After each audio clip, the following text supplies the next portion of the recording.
Nenek ini membeli pesawat bekas untuk direnovasi. Tujuannya adalah untuk menikmati pesawat pribadinya di masa tuanya. Dia merombak ulang Boeing 727 bekas dengan harga $10.000 atau berkisar 200 juta rupiah. Untuk memindahkan pesawat ke area lokasi dekat danau saja sudah harus menghabiskan $15.000. Lebih mahal dari harga pesawat itu sendiri ya. Merombak ulang pesawat ini membutuhkan waktu selama 4 bulan. Dia menambahkan tangga, dapur, tempat tidur, ruang tamu bahkan beserta dengan toiletnya.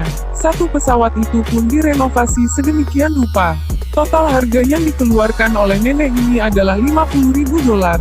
Sudah termasuk perombakan seharga $20.000 dan penambahan kamar dan pemindahan pesawat. Harga sebuah rumah di daerah itu ditambah dengan renovasi mungkin berkisar $200.000.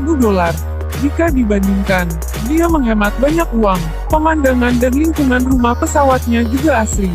Hidup itu selera, penuh dengan pilihan. Tidak ada yang tidak mungkin.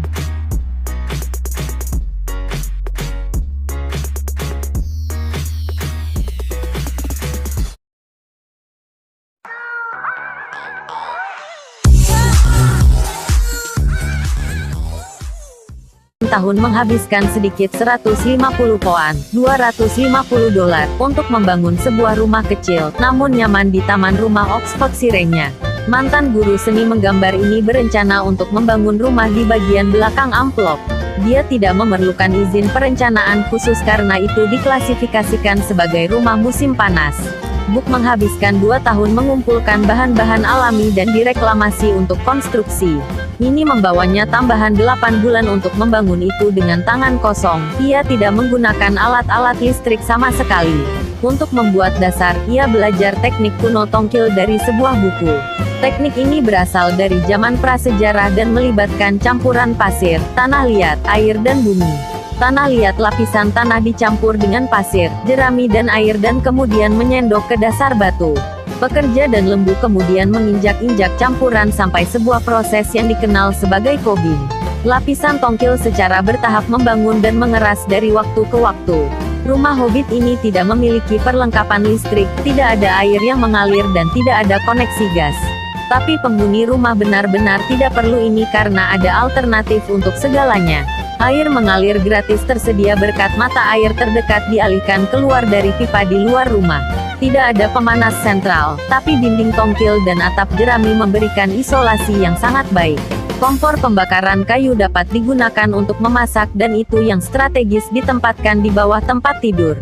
Ini akan memastikan bahwa warga tetap hangat sepanjang malam.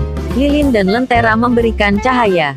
Sebuah dangkal terletak beberapa yard dari pintu depan berfungsi sebagai lemari es alami untuk mendinginkan makanan.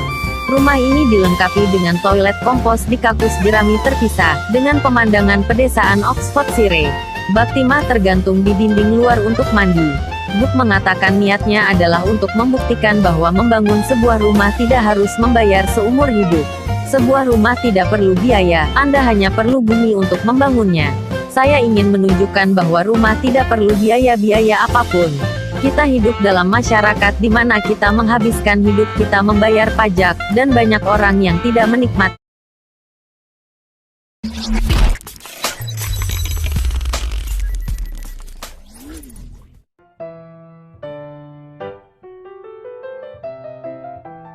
Menurut pepatah kuno Cina ada beberapa mimpi yang diberikan oleh leluhurnya kita untuk memberitahukan letak harta kekayaan yang ditinggalkan mereka. Di kota Chongqing, Cina ada seorang bermargali yang miskin keluarganya. Suatu malam, Pak Li ini tiba-tiba mendapat mimpi untuk menggali tanah di rumah mereka agar mendapat harta. Bapak Li Changquan meminjam uang dari anak-anaknya untuk menggali tanah. Tapi keluarganya takut ia akan menghancurkan rumah itu sehingga tidak mau meminjamkan uang. Namun karena keteguhan hatinya, mereka akhirnya meminjamkan kurang lebih 10 juta rupiah kepadanya untuk membeli peralatan buat gali tanah. Tidak berapa lama kemudian, tiba-tiba dari lubang yang digali keluar air. Dari celah-celah bebatuan keluar beberapa ekor ikan. Ternyata di bawah rumah mereka adalah jalur ikan-ikan tersebut berenang. Keluarga Li akhirnya membuat sebuah kolam besar di bawah rumahnya. Ternyata setiap hari jumlah ikannya bertambah banyak. Pernah satu hari, ikan yang muncul mencapai 500 kg. Dalam beberapa hari mereka dapat menjual 1000 kg lebih ikan dan mendapat hasil hampir 250 juta. Setiap tahunnya ketika musim banjir, saluran ikan milik keluarga Lee ini akan muncul jenis-jenis ikan yang lainnya, termasuk ikan kecil yang banyak disukai orang. Ternyata keluarga Lee yang miskin, setelah menggali tanah dan mendapatkan saluran ikan, dapat membeli rumah dan mobil baru. Selain itu, mereka juga menabung lebih dari 4 miliar rupiah untuk membangun tempat itu menjadi tempat wisata. Menantu keluarga Lee mengatakan musim hujan tahun ini, hari pertama saja sudah datang hampir 1000 wisatawan.